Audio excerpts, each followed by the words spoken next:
Assalamualaikum Sobat Mahasiswa, selamat datang di channel Analisis Mahasiswa. Di video kali ini, kita akan membahas tentang sejarah kopi Aceh terbaik di dunia.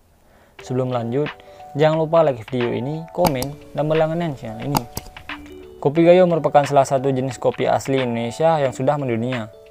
Bagaimana awalnya kopi ini dibudidayakan oleh masyarakat Gayo, Aceh Tengah, sampai akhirnya terkenal di mana-mana.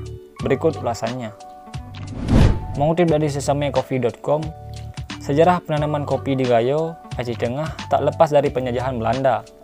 Tahun 1873 sampai dengan 1904, Belanda menyatakan perang terhadap Kesultanan Aceh. Perang tersebut berakhir dengan kekalahan di pihak Aceh. Sultan Muhammad Daud Shah ditangkap, sementara perkebunan lada yang sebelumnya menjadi taman unggulan masyarakat setempat terbengkalai. Pemerintah Belanda mulai menanam kebun kopi seluas 100 hektar tahun 1908. Perlahan, muncullah kampung-kampung di sekitar perkebunan.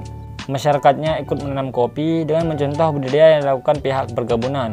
Namun, ada peraturan bahwa kaum pribumi hanya boleh mengkonsumsi kopi Robusta. Kopi Arabica sendiri hanya boleh diminum oleh penjajah dan dijadikan komoditas ekspor. Setelah kemerdekaan, barulah perkebunan kopi di Aceh dikuasai masyarakat setempat. Tahun 1950-an, masyarakat bahkan mulai membabat hutan untuk membuka kebun rakyat.